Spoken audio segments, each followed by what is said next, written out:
Good evening and a very, very warm welcome to everyone who's joining us tonight for Youniverse. I'm Carolyn Ward and I'm very happy to be sitting in for Gabrielle Martin, who is currently in New Zealand and recovering from her broken wrist. She'll be back with you next month. Tonight, I'm really delighted to be able to sit in conversation with someone who I have admired from afar for a long time, and we've known each other but not well, so I'm very curious tonight to know more about Patrizia Heise. And Patrizia is from Germany. She studied ethnology, comparative religions and psychology in Berlin and in Zurich. After qualifying in psychoanalytic therapy at the Jung Institute in Zurich, she has worked as an analyst in her own practice in Freiburg since 2000.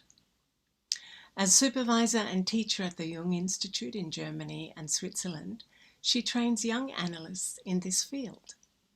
Her main interest has always been to bring spirituality and psychotherapy together, using new formats for this purpose, combining mindfulness, yoga, movement, and inner parts work.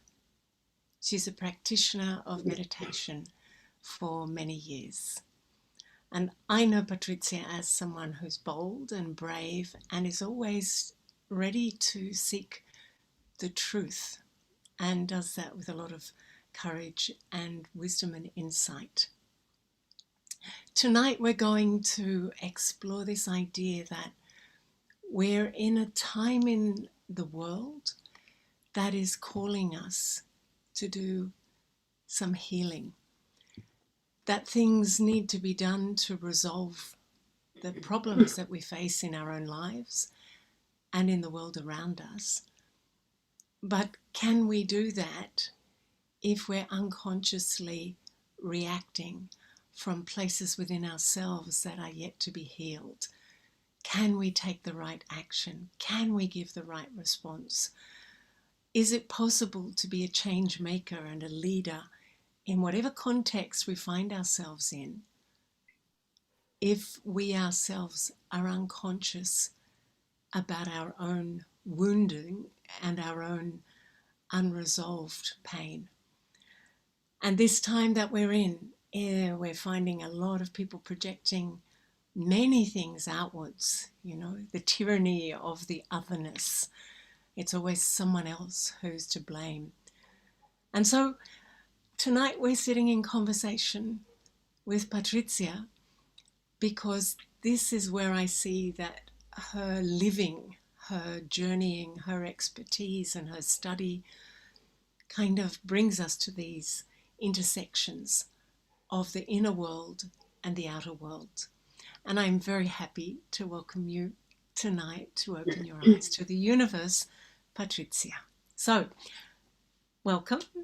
And I'd like to ask you if you would be so good as to sort of respond to this overarching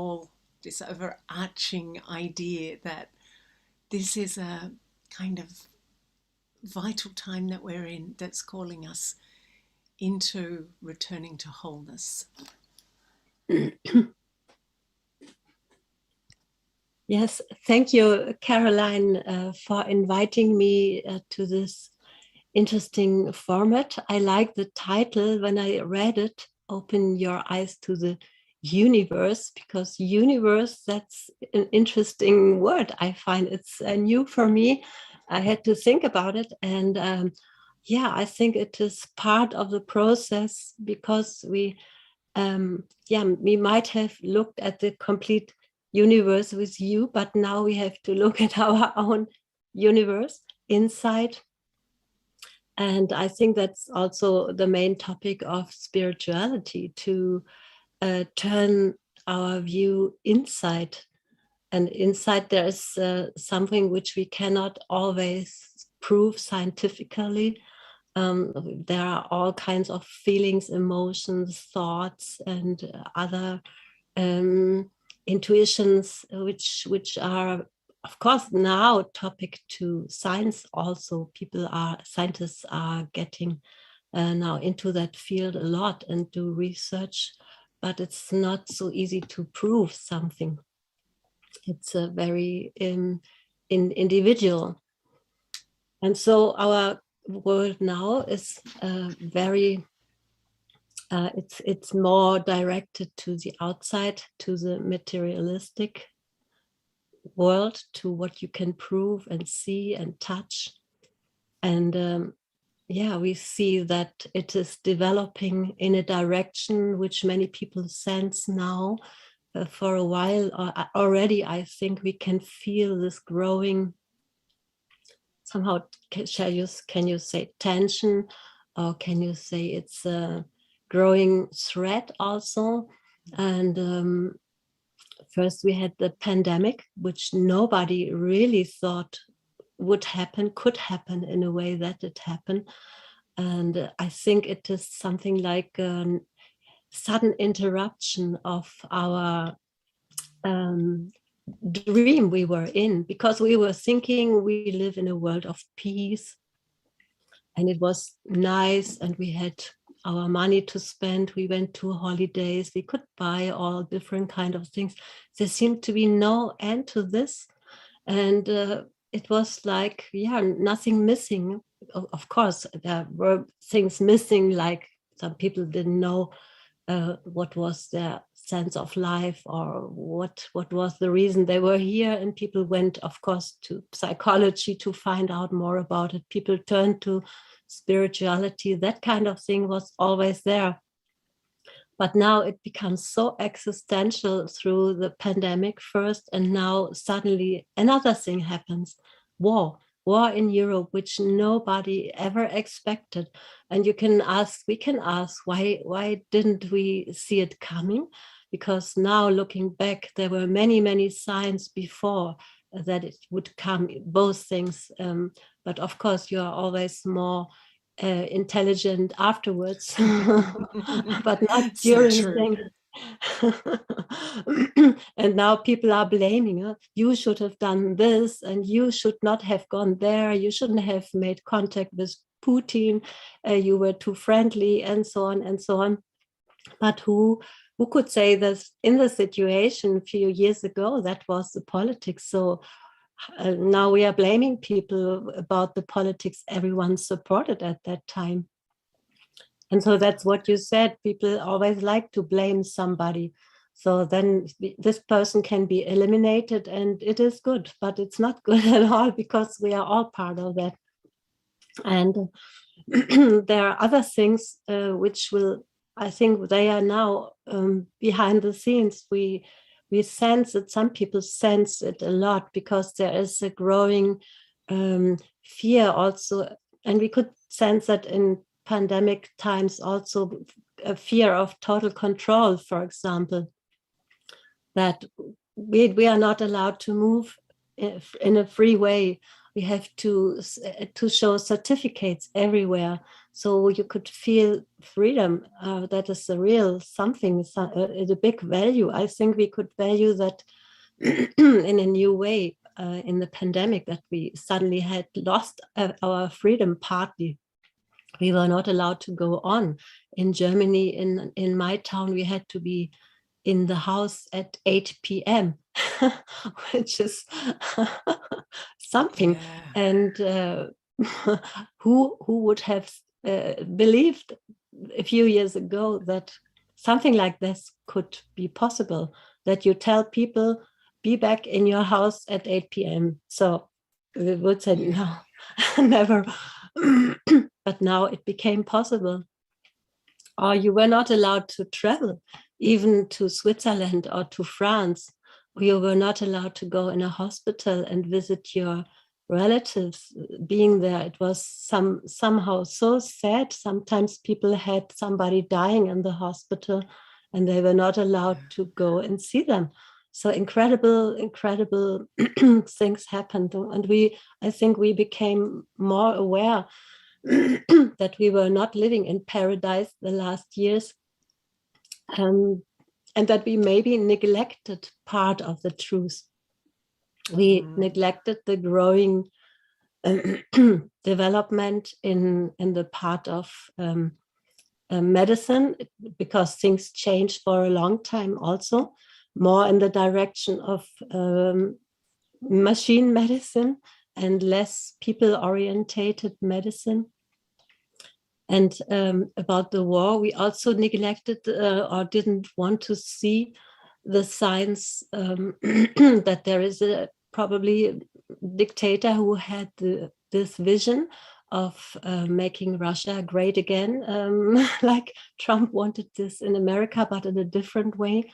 And we neglected the signs, and we didn't want to see that there was something going on in Syria already, and great parts of in the Chechenian were destroyed, and now the same is happening in Ukraine. And we are saying, oh yeah, this guy is not as good as we thought he was. And so it is also about not wanting to see evil.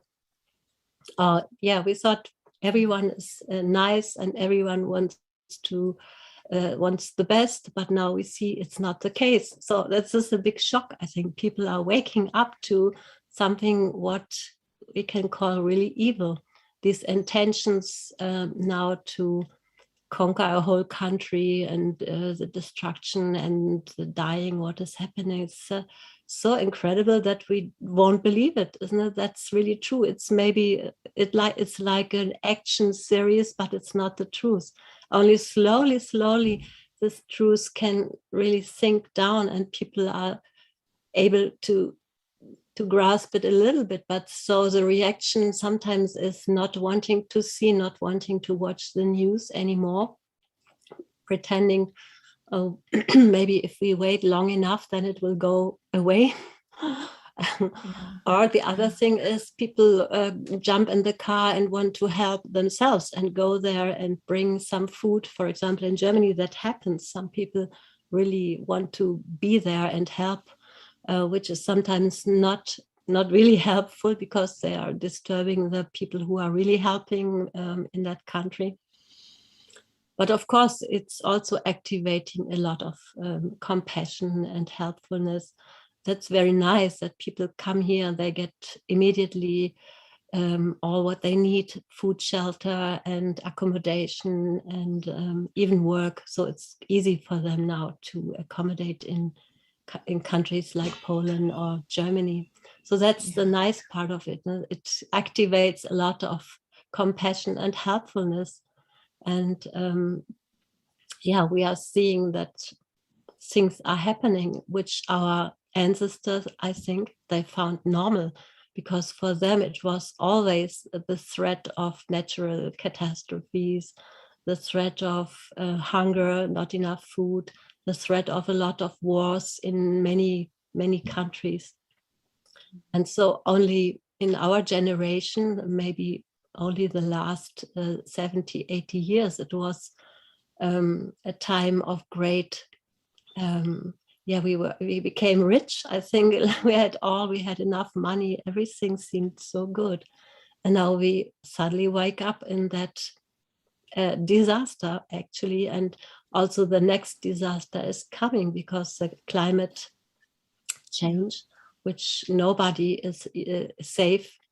The war is still in one part of the world, but it affects other parts of the world already, like in Africa and in many other parts. We see that people are now suffering because the food chains are interrupted, and other chains, working chains, tourist chains, all that is interrupted. Pandemic and war together. And so there's a lot of hunger and people fleeing to other countries already. And then the climate change, of course, which affects all of us, and which we probably still don't do enough about. Okay.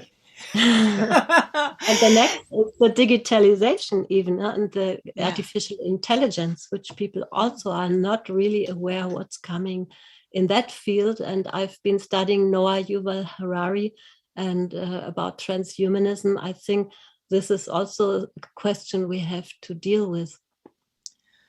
Yeah, Patrizia, thank you. So this is the sort of context as you, I mean, it's a thumbnail sketch of a context, and it's quite dystopian if we hear that sort of series of unraveling that says, wow, this is the impact. And it would be easy to just go and get in your bed, put the doona over your head and just say, you know, God take me, because who am I to do something with that? And yet that is, I'm here.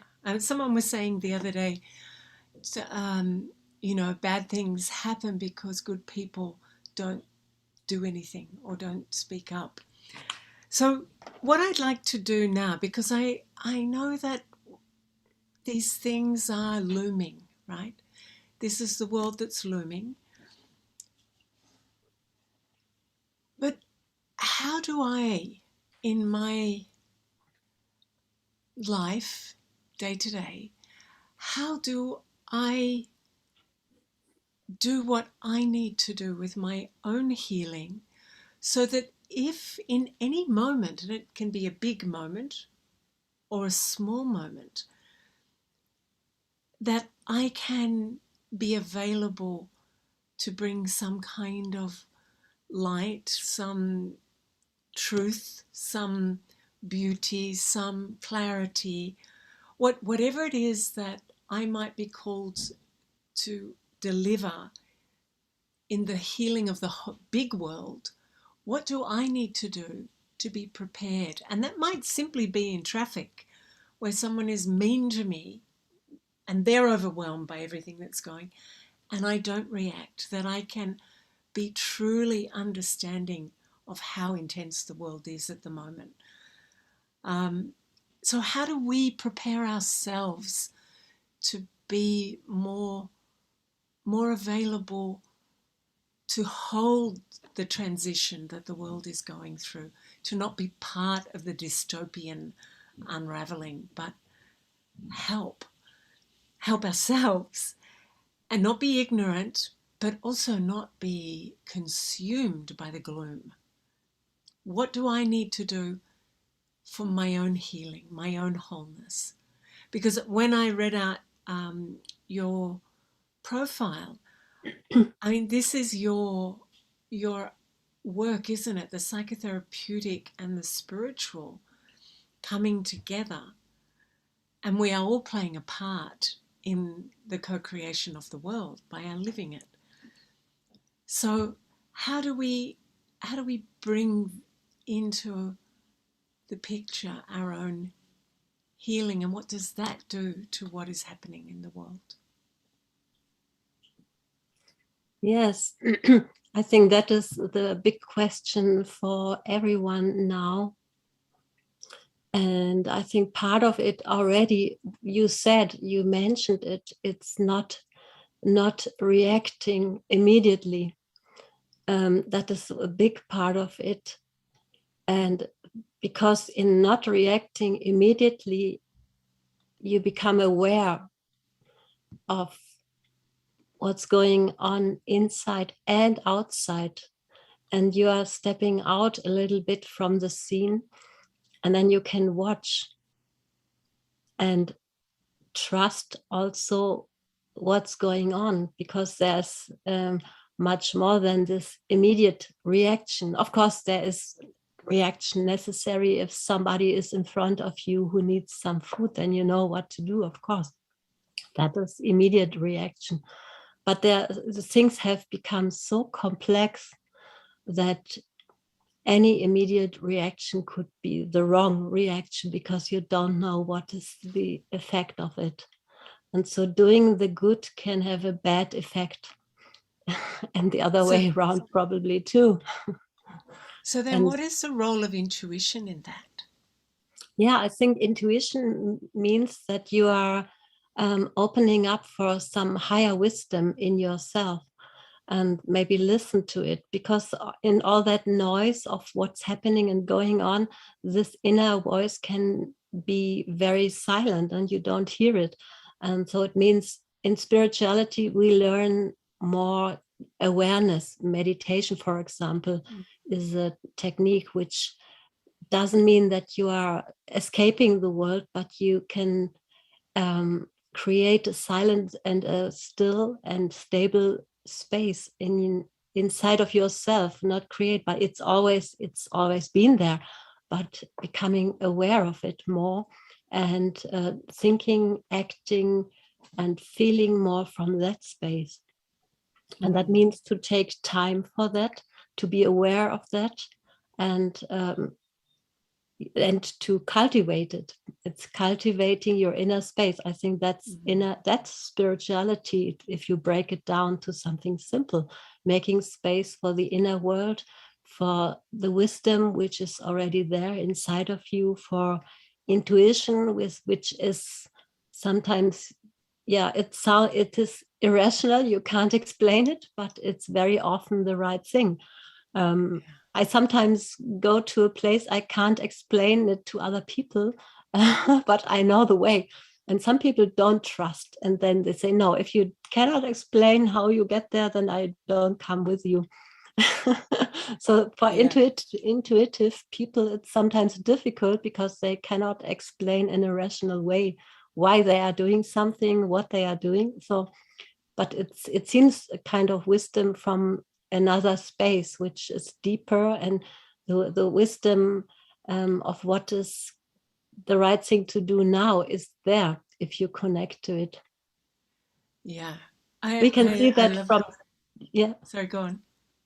we can see that we all heard it from scientists, inventors. There is, for example, Pauli. He's a famous physicist, and he went to Carl Gustav Jung to do research on his dreams and intuitions. And in that way, he found the main formula in his life. Also, we know from Einstein, all of these people are known from getting some enlightenment in the bath tube or in the shower or whilst walking, and not whilst reading and studying, isn't it? Exactly. So, And I think, like you said, it is about having time and space and cultivating. I love using this word, because it is there, because it is I feel it's our natural way of being, is to move moment by moment through life. But we've got all these kind of barriers or obstacles, kind of blocks that have happened through life's pain on the way, and the sort of these shadows. right. This very, very natural way is, I think, intuitive. And so it's not like we have to go and learn it, or we have to, buy some and install it. It's not a chip, but to cultivate that. I loved how you said that, cultivate the inner space and give time for that.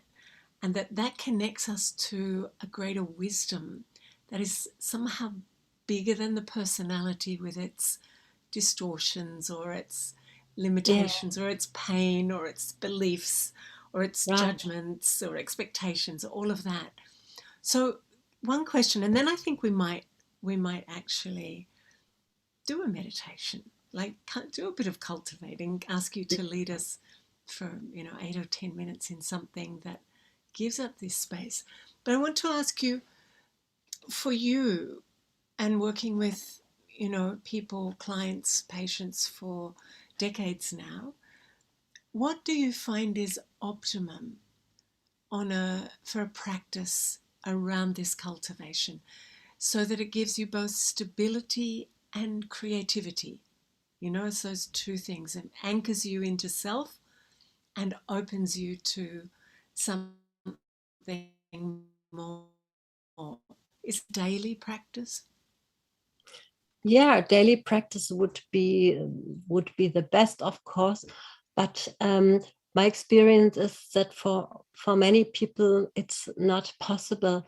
or they have to break it down to very small things, which is become now very available. You can load down YouTubes and every kind of material, little mindfulness exercises, which can be done everywhere during breakfast, drinking tea, or going into the garden and just being aware, oh, it's so beautiful, all these flowers, and really be there and smell that smell and see the butterflies and the birds, listening to the birds, just to become aware where you are and what your senses are sensing.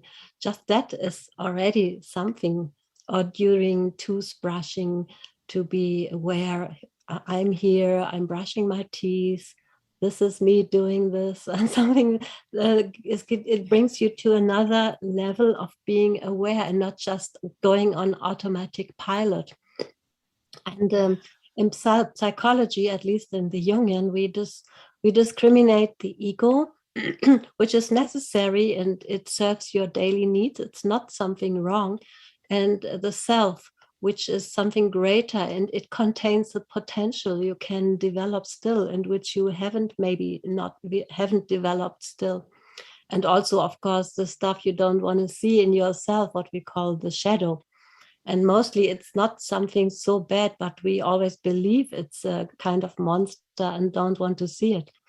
And as in the fairy tales, if we name it, you tame it, and feel it and you heal it. And that's the way it can be integrated in life. Could you just repeat that sequence again? You the name sequence, it, you tame it. Name it and you tame it. Give it a name, label it, and it's not so frightening anymore because it has a name now. It's more known to you. And then feel it, and then it can heal, because then it can be integrated and you can see that it is not something only threatening, disgusting, or bad. That's the way, because many people, when they start, for example, meditating or turn their view inside, then first everything is nice and they expect that there is only peace and calmness and joy, and then they get afraid because it is not like this. Also, the old things which you didn't want to see and which you put away, they also come up, and that's very normal. It shouldn't be something you run away from, but just observing and watching what is there, and befriend yourself also with that scenes. And then it's the best way of making peace with them. It's a kind of inner peace work. And I'm using the inner parts work for this. Inner parts work is using pictures. I don't know if you can see them. Okay. So that's different pictures. These are the more beautiful ones, representing. So is it like archetypes?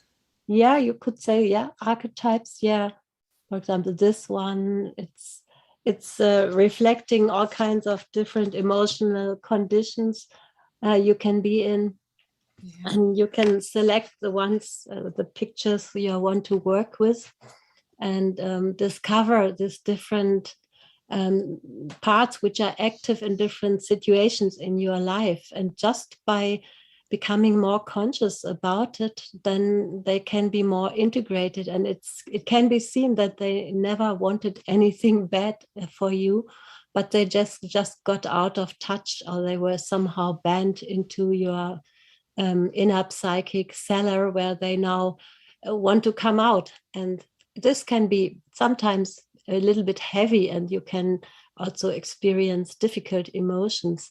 But if you connect to this more wise and stable inner part, then it's not such a problem to also face that, and it's going away. It's like a weather going away. It's sometimes you have thunderstorms and rain, and then sun comes out again. Just this metaphor is quite helpful also for your inner weather. Lovely. And the more you do this, the more you become also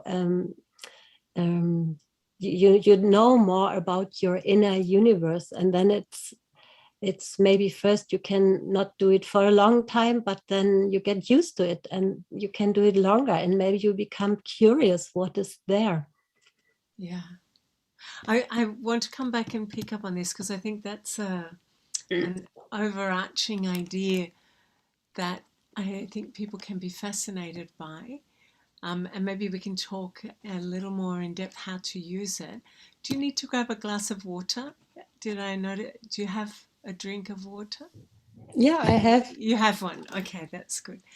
So we'll, but first let's do a little of this cultivating. Let's cultivate something. And we can either just be with, the Yeah. space of silence, or Peter can put some music. I don't know what you'd like. I prepared a little meditation which is practical for everyday life. It's called the breathing space. It comes from a mindful background, and I think it's a universal. It can be used by everyone. Beautiful. It doesn't The need a breathing special space. philosophy. Yeah, breathing space. Maybe Okay, we can just practice this for a few minutes. great. Let's do that. Over to you, Patrizia. Thanks. Okay. So maybe you take your time to sit in a good position. A little bit upright, but still comfortable would be good. And if you want, you can close your eyes, or you just fix a point in front of you. Now you can turn your attention in a benevolent way to your inner world and ask yourself, how am I just now?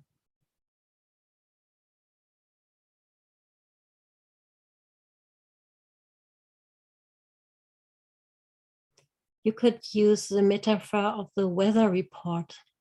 What would be the weather now inside of me if I would describe it as a weather?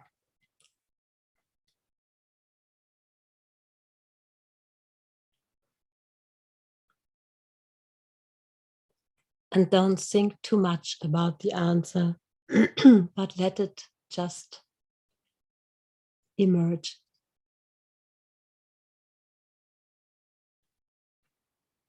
Which are the thoughts now in your head? Which kinds of feelings and emotions are you watching?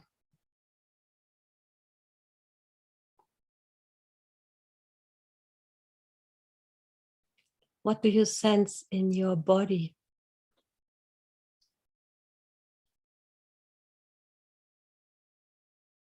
What action impulses are there?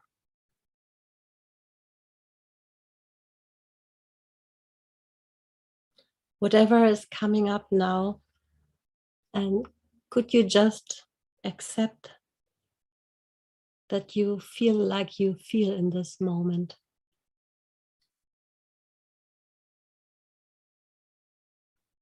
Because this is what is true in this moment.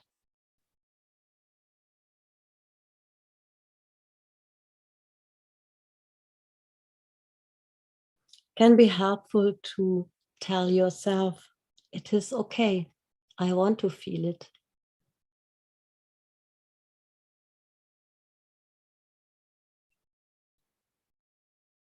And when you're ready, you can turn to your breath.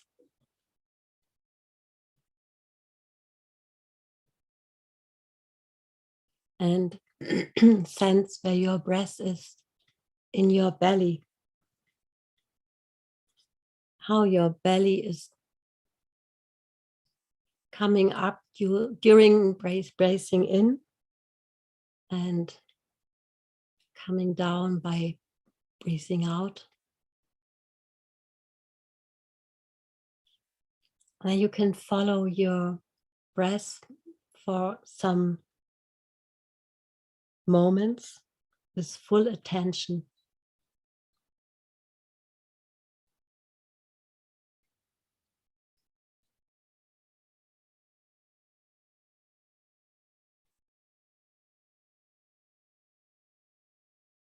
the whole way in and the whole way out.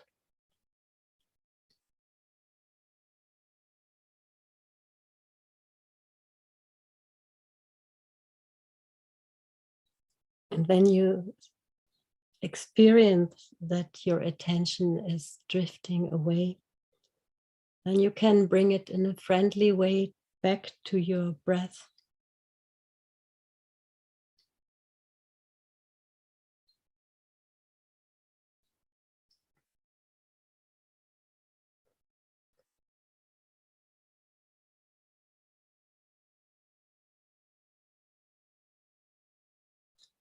And now in the next step, you can broaden your awareness of breathing to your whole body. Become aware of your whole body.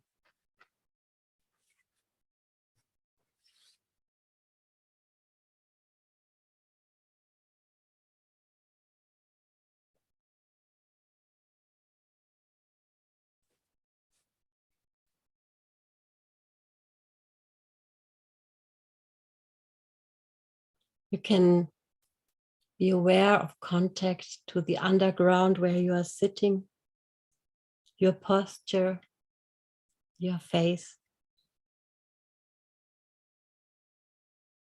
your expression. And you become aware of the space around you and your body in that space, in that surrounding space.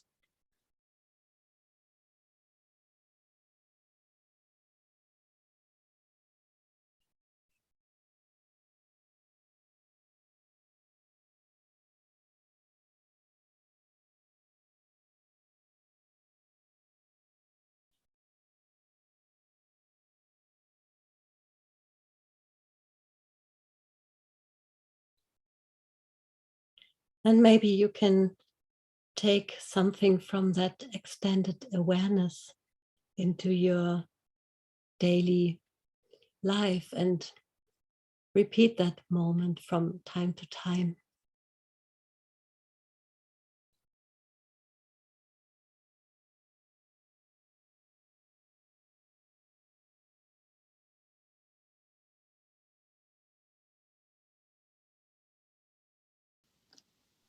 Okay, then you can come back and open your eyes again and be here.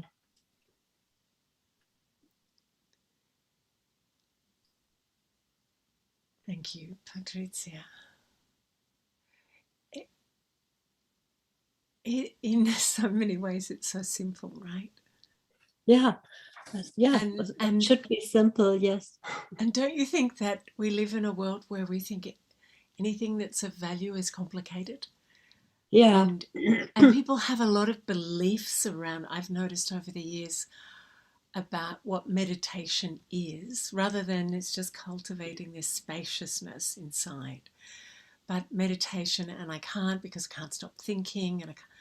So, and even people who've been on a meditative path for a long time, in some ways get a little bit, can get a little bit sort of sleepy. I don't mean just falling asleep, though that's something, but kind of a little bit just like a pudding sort of intellect. You know, you sort of stop to meditate and it just becomes a bit like pudding, you know, blancmange, rather than an active cultivation. So, and there's different kinds of meditations, right? There's a Yeah, relaxation, there's that mindful breath work. yes, that's true. So can we, in this second part, kind of start to look at this integration of spirituality and healing? Because I'll just give you 30 seconds of my experience. I remember when I first started on my spiritual journey, you know, it was a big wake up moment, and it was like, you exactly as you said, I started to meditate. I wasn't very good. I did doze off a lot, but I felt amazing, and I thought, this is forever. My gosh, I'm just going to keep feeling more and more amazing as time goes on. And then at some point I thought, no, meditation makes you think negatively. But of course it didn't. It just let me see I already thought negatively. I just never noticed that I did. And then, as you say, as time went on, I started to have these emotions, these energies rise up as I cultivated this inner space. And these were things I had been pushing away and down for decades. And the last thing in the world that I wanted to do was confront them. And my misinterpretation of my spiritual teachings was just detach from all of that. It will go away if I can just go beyond. So there was this quite a strong disconnect. And of course, in some moment, there's no going away, because that's part of the story that you carry. And you have to, I love how you said, you know, you have to turn towards it. You have to start to come to know it, to embrace it. So can you talk a little bit about this? Because most of the people who join us in Youniverse are on their spiritual path, whatever that is. And this kind of blend between, or the marriage, or the complementarity between the spiritual, existential, transcendental, and the human healing part, and where do they blend together? Wow, yeah, that's a big question. Big question. Okay, part one. Yeah, but of course, I see it in many patients who are on a spiritual path, and they come into therapy because they are somehow stuck also on their spiritual path. And also something happens, what you just talked about, that they don't have that experience anymore. It seems to be lost, and they are not sensing this spectacular light anymore, and they are not in these blissful feelings, and they think something is gone wrong now. They did something wrong, and they are then trying very hard, and the harder they try, the less this experience is there. Because it's not something mechanical. You can't make it. You can just open up, and maybe you have such an experience, but maybe not. I think there has to be the radical acceptance of whatever is there. And the inner world, you cannot, for before, like switching on the TV and now searching for the right program, that's not possible. You have to accept whatever is there, because the psyche, the soul, the self is something autonomous. And of course, you can also sense, if you're really open and ready to feel whatever is there, then yeah, you can maybe feel that there is tiredness today, okay, and accept it in a friendly way. And another day, it is more this, wow, today everything is so vast and so broad. I can sense eternity. I'm this eternal being. And then you walk around, and then the telephone rings, and somebody nasty is at the telephone. And then, of course, you have to come down from that state again. It's about being flexible, not judging any of these emotions or feeling. Or to be stable means, in a way, also to be neutral, and not to be in total bliss all the time, and total joy, and overwhelmed by whatever you experience. That's possible, but it's not what always happens. Maybe it doesn't happen for years and years. It's possible that it doesn't happen. Even if you know human relationships, things don't run the way you expected. You have to accept other persons also the way they are, and you can't change them the way you want it. So also the meditation experience, sometimes people are too narrow with it. They have a certain philosophy about it, how it should be. They have read about it, and then they feel, oh, my way of meditation is not right. I don't have this enlightened experiences. I think it's the word I would use is wholeness. Mm. Healing and wholeness belong together, and we have these metaphors for the path, the way, the journey. What else? The Grail story, and people are always longing for something, isn't it? Because we know that we want to be complete, that we want to be whole. Something is missing. If we reduce ourselves to that working individual on this planet, just doing everyday life, it's there's always this longing for something that's not complete. So wholeness is a word, and connecting to the other side. That means also sometimes connecting to something, to some difficult feelings, because they are there because they have been repressed for a long time. For example, some need has been repressed. Like you become very unrestful if you don't move anymore for a long time, isn't it? Your body wants to move, so it shows you it wants to move. And your soul also has many different needs, and becoming sensible for those needs means you become more whole.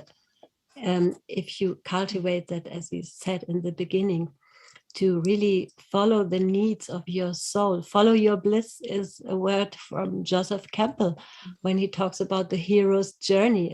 Isn't it? Many people know that from films, from Star Wars, for example, or Lord of the Rings. It's always the same story. There is somebody who's totally naive and young and not knowing anything.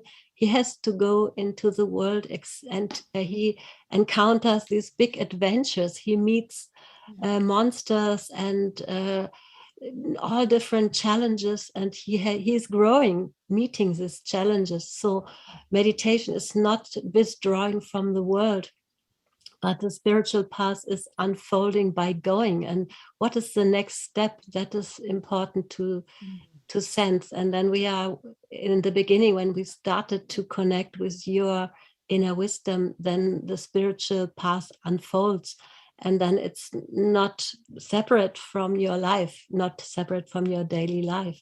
It's just integrating more this view of your inner world and not forgetting it. Okay, this is great.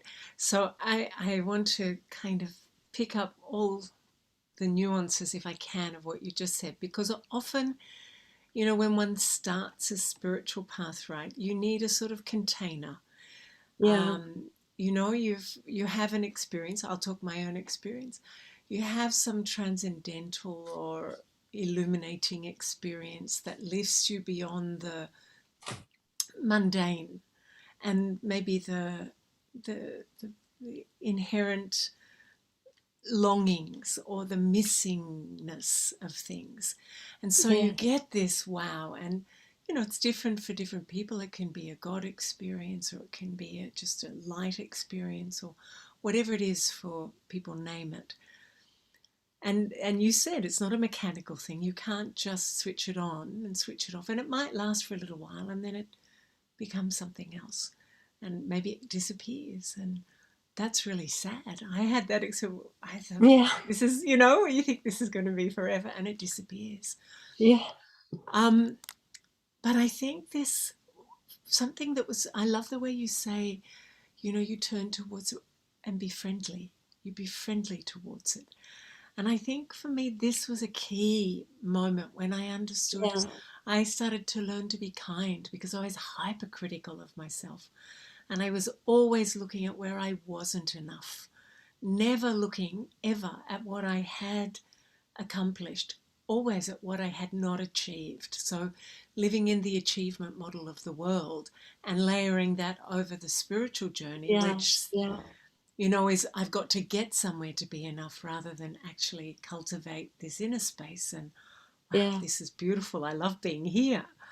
And then flourish from that place. But I think, to your point, I want to pick up here, which I think is really important. Well, how I've understood it, and maybe you can give me some correction if it's not so, that when you do this, you start with the container, the sort of guidelines. You might have a guru or a master or a teacher, or a number of them, or a path or rules. And they're very helpful to kind of bring you back into some order with yourself. But you can't continue to live by the container. The point of the container is to give you this cultivating space where you then come to start to have the wisdom and the awareness to decode your own journey, which are the emotions that rise up, the wounds, the pain, and the things that come in front of you that maybe feel like a threat or make you angry or jealous or whatever. But that's your unfolding journey, and you can't do that by rules. Yeah, yeah, So yeah, it's true. And I think maybe you can call this the difference between spirituality and religion, because spirituality is always alive and fluent, and that means it's connected to your own experience. And of course, first when you learn it, you stick to the container, and you think the container is spirituality. But no, it's just a help that you can develop your own spirituality. Like yeah, there are so many important things about what you eat, when you get up, and so on and so on. But that's all only meant to help you to develop your own spirituality, and to also confront your own borders, maybe your own limitations, because then you change the way you lived before to the way now, from that spiritual guideline. yeah. And then you enter the spiritual journey, or the hero's journey, also in that way. But yeah, then it's like you are going in a boat over the river, and somehow then you have to get out of the boat again and continue your own journey. And the boat was very valuable crossing the river, but then you don't need it anymore. And if you start carrying it around, it's very heavy, isn't it? It's a burden then.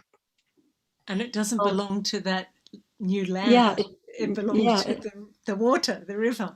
yeah, it belongs to the water, right? And religion means that you do things, so you do rituals. Mostly, you go to the church in the morning on Sundays if you are very religious, and maybe you know this shouldn't be done and that shouldn't be done. That's quite helpful also for many people. It's not something bad. But there is probably no development in that, and it's not so much individual, your own way. You just know for a whole group of people, okay, they shouldn't kill somebody, they shouldn't steal, and all that. It's good that these rules are there, but then sometimes it's coming into conflict also with your own way, where you are in that moment. And so you have to find out what's right or wrong for you. And of course, some of the rules are universal. Everyone would share them. That's probably in all countries and all religions the same. But then that's your special way. And what is bad, something bad for others, might be good for you in that moment. So you have to learn how to discern, and all the qualities and powers which also are taught on a spiritual way. But to discover what is the meaning for you, this is digestion, and it takes a longer time. It's not just an experience in a moment, like many people have spiritual peak experiences. They go for retreats and they have wonderful, these kind of peak experiences, come back and they are completely, wow, that was so great.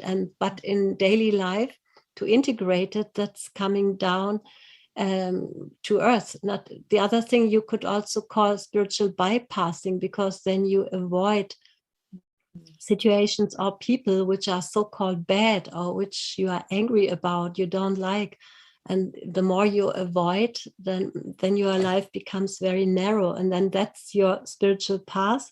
But no, it can't be your spiritual path. It is something away from your path and you are escaping difficult moments or situations. But the real task or challenge is to grow and to transform and to change in these situations, which can be also sometimes not so nice or not a very not a happy moment. You maybe have to go through difficult times also, like we have in Christianity. We have the dark night of the soul, which similar to depression, other kind of disturbances, which are called spiritual crisis. And these are moments which are also there, and more you can also get help for this, because there are people who are experienced now, which hasn't been there 50 years ago, but the last 10, 20 years, this has developed. This is the real fusion from therapy, psychology, and spirituality, that these tools are there now. And we can work and use these tools because there are so many experienced teachers now who are really integrated Eastern spirituality with Western ways of thinking and psychology, and taking the best from both worlds. Because we don't have to forget that we are living in a completely different society in the West than in the East, and history and our roots are different. And then we have to use in our complex world different tools like psychology and therapy have now provided, and science, of course, also. So, Patrizia, when you talk about a spiritual crisis, what would be some of the signs? Because I know sometimes I've been with people and they can feel guilty about feeling depressed when they should. It appears they know everything there is to know. They have all the beautiful practices, lovely community, apparently a relationship with God that's supposed to be nourishing, or with their particular path that they feel a lot of loyalty and faith with, but they don't feel so much. They've kind of and so what would be some kind of indicators that someone is confronting or is entering or is in a spiritual crisis? So indicators, and then what would be some steps that they might be able to take so that the healing can take place and the renewal of their own awakening and journey continues? So two parts in that. Yeah, I think, yeah, I've met people, of course, with my patients, or also among my friends, and also in the spiritual community, who experience these phases of maybe total boredom. Everything seems gray and not colorful anymore. There's no joy and no juiciness in life anymore. It's really like a dark night of the soul. Yeah, that could be a phase, but if it takes too long, somebody, it doesn't come out anymore. It can really enter into a deep depression, and then it's not healthy anymore. So it's good, first of all, to talk about it, to find people with whom you can talk about it. And of course, there is a lot of descriptions now in literature also, so you can find that you are not the only one. That is important. You are not the only one. This problem is known by others also. You can share it. So talk about it is maybe the first step to come out of isolation. And then maybe by talking with other people, your view or perspective can open up again. And you can see that you are lost in some space, but this is not the only, it's like a landscape where you fall into a hole, but still the other landscape is around, and you can come out of that hole also again. And there are techniques for that, and there are tools for this. And it could mean that you have maybe suppressed some feelings like grief or anger, and you didn't want to feel anymore, but then you can also not feel the so-called good feelings, which are joy and love, and they are also blocked, and because then you don't feel anything anymore. either you're open to your feelings and then they are what they are, like we talked about the weather inside of you, being able to hold it and making space and not identify with your feelings, but making space to contain them. So then you mustn't be afraid of them. There could be also a kind of boredom and darkness for a while, and that's okay. To befriend them and be friendly and in a way compassionate with those feelings can also be an important step to somehow come closer, sit with it, maybe discover other aspects of it, going around it, just exploring. Exploring is one step also in psychology, you know, where you explore your feelings. You don't reject, you don't become enthusiastic, but you explore in a neutral way. How would you do that? Would you have I a conversation with the feelings? Would you Yeah, that, ask for information? Who are you? for Why are you example, here? yeah, for example, in this what we do with parts work, like if you think about that feeling, that situation, where do you feel it in your body, for example, and then become aware of where it is in your body. Maybe it's creating a pressure or a kind of pain in your body, and then you sense what it does. Maybe it has a color and you can sense, okay, this is a black pressure in my stomach. So you already have a container, a kind of description of it, name it, and it is, how is it feeling? What is the emotion connected? It feels threatening. I feel anger, or I'm sad. And then the sadness, what does it say? You can also give it a shape. If it had a shape, how would it look? If it would be a person, what kind of person would it be? Can you ask it what it does for you in your life, what it did for you? And then maybe you encounter a little boy or little girl inside you says, oh, I'm so lonely. I want somebody to be with me, to look at me. Things like that can happen if people can be very, some people have good connection to inner images. Some don't. So but there can be found a way for everyone to connect to something long lost inside. Yeah. Long Yeah, lost and now beautiful. found. Yeah. Yeah, beautiful. You know, yesterday we were talking about this retreat that we, both have um, participated in Germany, and I've been in many times. And we run it, it's coming up in Yarra Valley and then also in Wilton. And it's what you said at the beginning, we need to give space sometimes. Because also when these crisis or the dark night of the soul arises, the last thing in the world you feel, well, I can say, feel like doing is give space. Just give me back my action addiction and I Yeah, will avoid it. I've got many yeah, things to do. I'm busy. I can't. yeah, And yeah, yeah, so to have sometimes like a contained space, a supported space, like we do 6 days or it's nearly a week. It's silent, but you're accompanied and there's a structure and it allows you to really move through in a way that's very loving and supportive. So that's also helpful, isn't it? Or whether it's therapy or these kind of spiritual retreats, which, cross over. it's true. We could talk for a very long time, but I'd love us to do something now before we get some questions from the people who are here with us. Um, can you take us into another inner cultivating space so that, I love how you talk about be friendly, sit with her, leave space, be open, and something that gives us this experience of it's all okay. And I love this idea of being neutral and radical acceptance and being neutral. These are good practices, I think.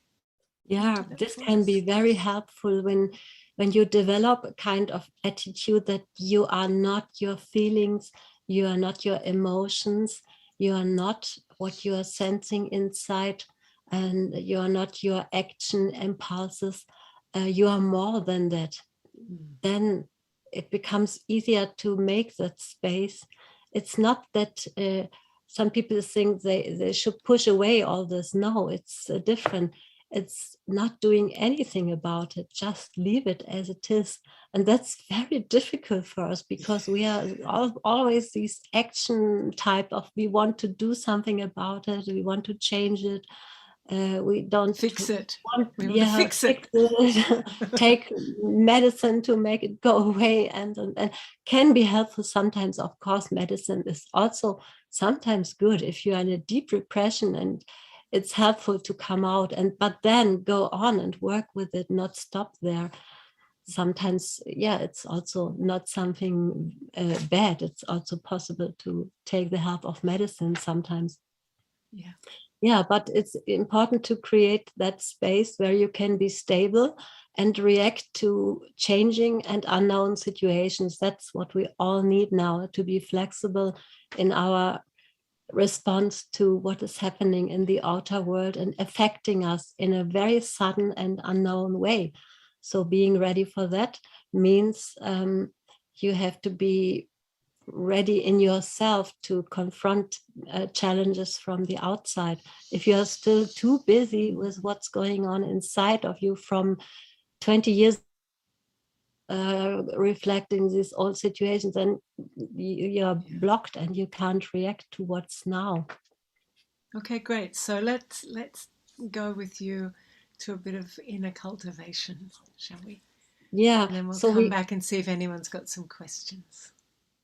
Yeah, then what is maybe the challenge is to create that what we did in the beginning, this kind of spacious, this space inside of us, this still room inside the storm.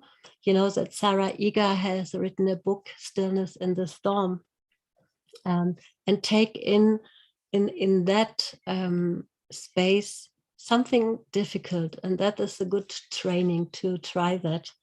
So maybe we can try this now, mindfulness and being aware in a difficult situation or with difficult feelings. So yeah, again, you can sit and just close your eyes if you like, or leaving them open.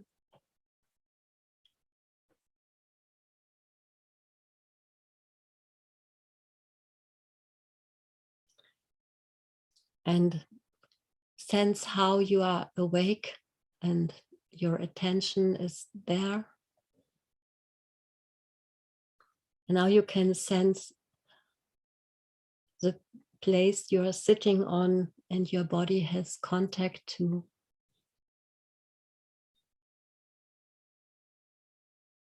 Maybe a hard chair or something soft. And take your time to really feel and sense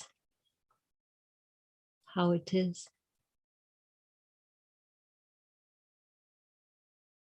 Might be your leg hurts a little bit.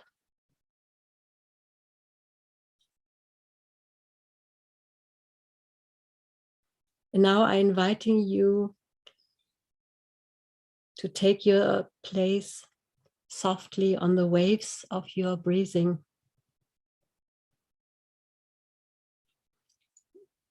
In that place where you can really sense your breathing in the best way.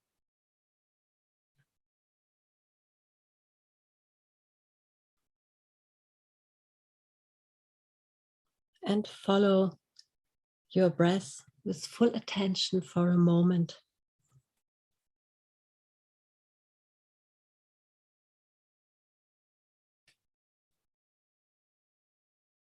And then you can widen your attention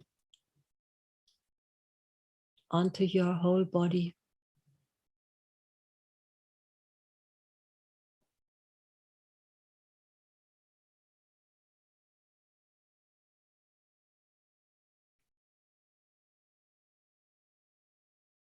And when you sense that your attention goes to something hurting, something negative, something you're worrying about.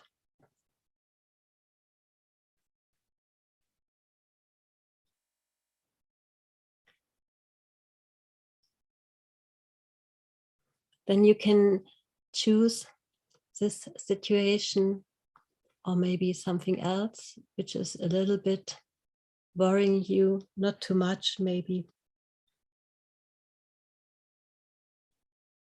And then you can try to call a problem in front of your eyes, which is maybe taking your attention in this moment of your life.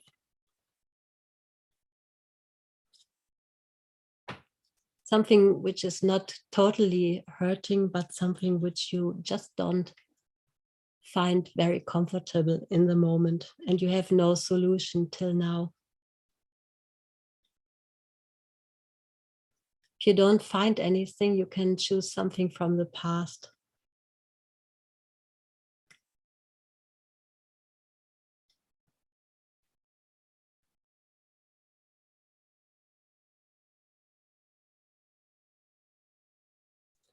The first step is now that you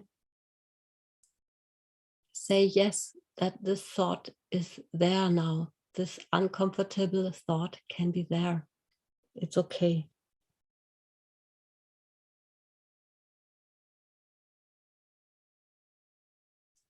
And it can be helpful to tell yourself, it's okay to feel this now. Whatever it may be, it is now there. I want to feel it.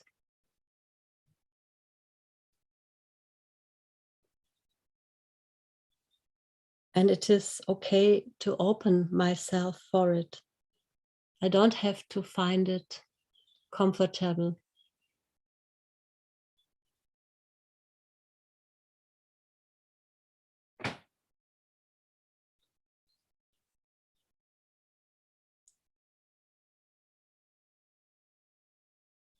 So in this way, you become conscious about some thoughts, feelings, or action impulses in connection with that uncomfortable topic.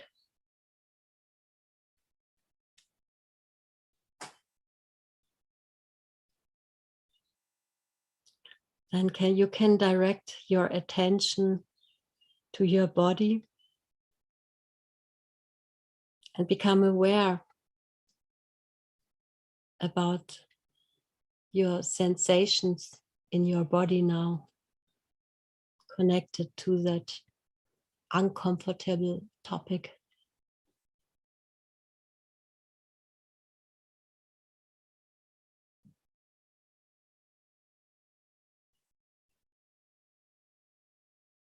What are you sensing in your body?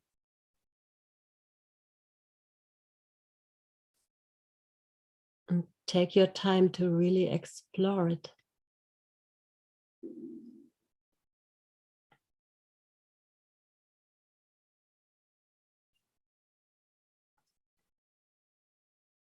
Could you approach that uncomfortable feeling in an interested and curious manner instead of going away from it as you do it probably normally? You can now focus your attention especially on that part of your body where this sensing or this feeling is the strongest. How does it feel here? And pay attention on how this sensation is changing from moment to moment.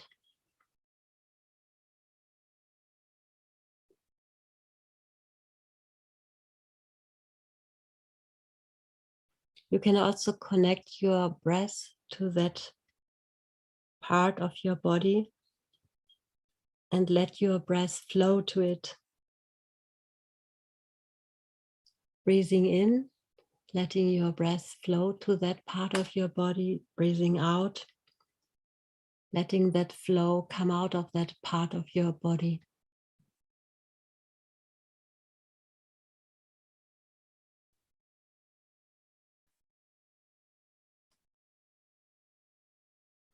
With every breathing in, you create space. And with every breathing out, you let go.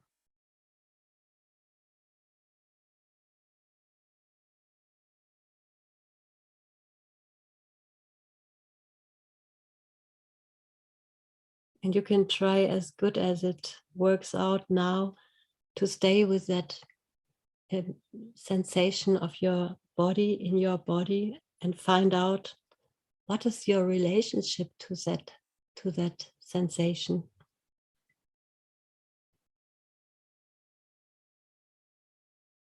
Are you trying to change it? Do you want to get rid of it?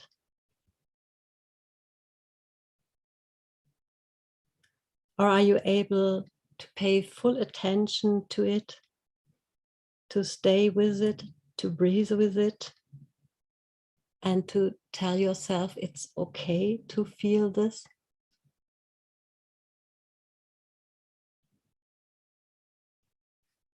Whatever it is there now, and it is okay to open up for it.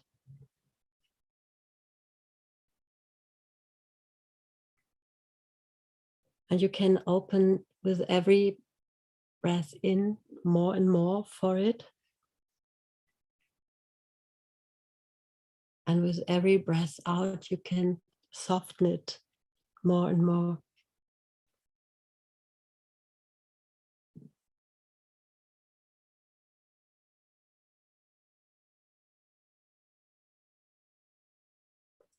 And sometimes it's good to put one hand on your heart space, or both hands on top of each other on your heart, and feel the warmth of your hands.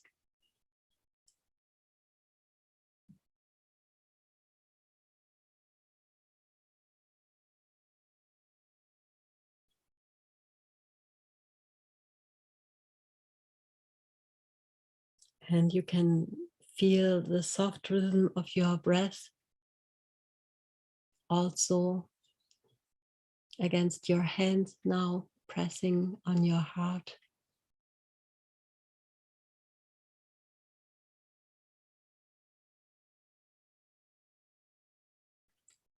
And you can sense your heart beating.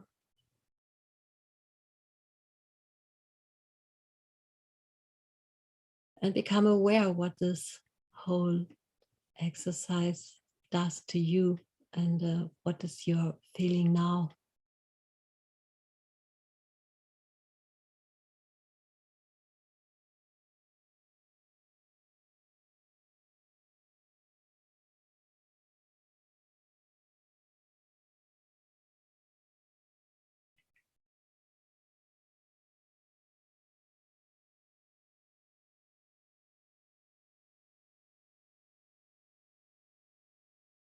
Okay.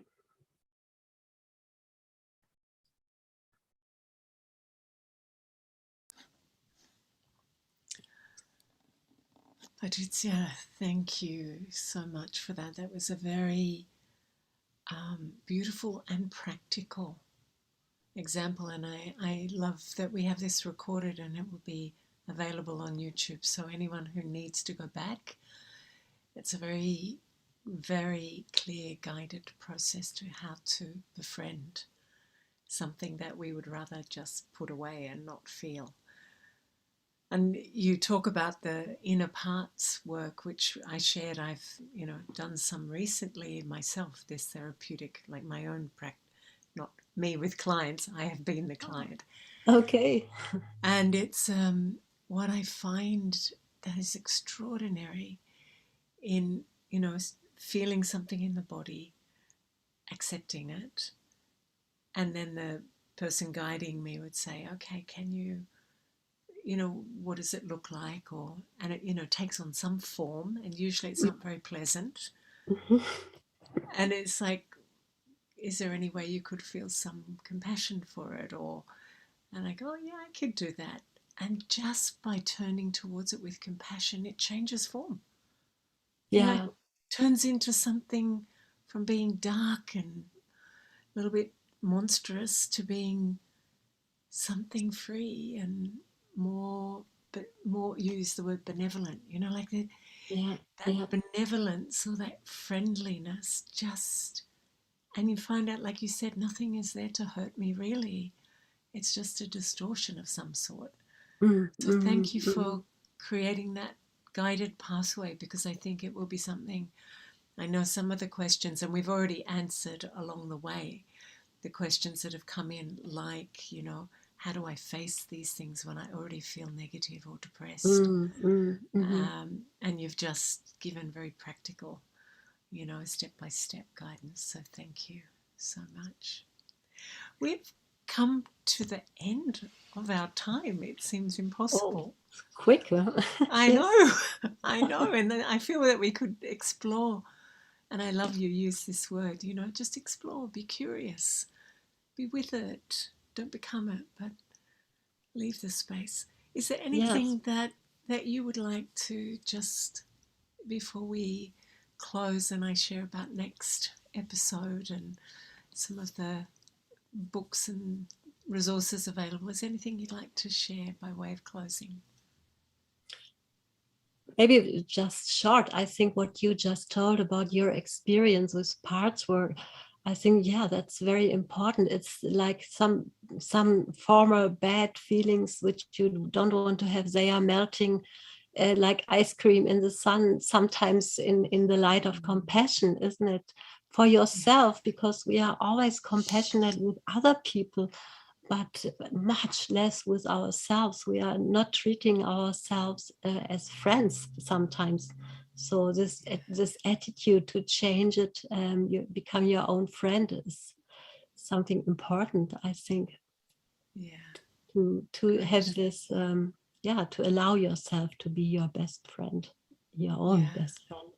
Yeah, yeah, and I'm glad that this fusion of spirituality and therapy is taking place now. And very long time therapists thought bad about spirituality, and spiritual people thought so bad about therapy. And now both these valuable tools for development and growth can come together, and that's really something so good. I'm really happy about it. yeah. And you've pioneered this. And so you must feel it's great. There's a whole tribe of you now, not just, at one or two around the world. So, Yeah, yeah. Patrizia, thank you so much for being with us. I know that there is a vast amount of wisdom and experience and your own practices that you've developed from your own digging, not just only your deep study, but your personal kind of exploration. So I know we've only just scratched the surface of that, but I feel very deeply that people will have the opportunity for really taking practical application to connect with this very beautiful space and transform, you know, by sitting with and being friendly with. Thank you so much. Thank you for inviting me. I really enjoyed the conversation with you and the very good questions you put. Thanks a lot for, yeah, I think that's a great format, this universe. Yeah, thanks so much, Patrizia. And thank you to those who have sent their questions in. And if I didn't say it in exactly the right wording, forgive me, because I brought some of the questions together. And there's a couple of comments that have just come through Mm, now. mm. So Tara Newman is saying it's so helpful. Thank you so much. I love the idea of giving thoughts and feelings space. It feels so much better when I do this practice. This has been a great reminder for me today. So that's from Tara. And from May, thank you for sharing, Patrizia. Very helpful! Exclamation mark and some Om Shantis in there. So, Thank you. yeah. Um, Now, next month, our next episode of Universe is on the 28th of May. The topic is belonging, which is a very, very big topic, especially in these times when, it's interesting. Brene Brown talks about how, we've never been more divided, and people go with the people who believe the things that they believe, and they cast out the ones who think differently, so they feel more safe. But interestingly, her work says that we are hardwired for connection and belonging.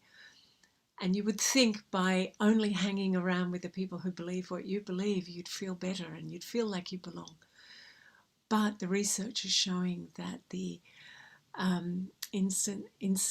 that people are feeling more and more lonely, more and more isolated, even with this sort of sorting according to our beliefs and our preferences and biases. So this is a really important topic next month.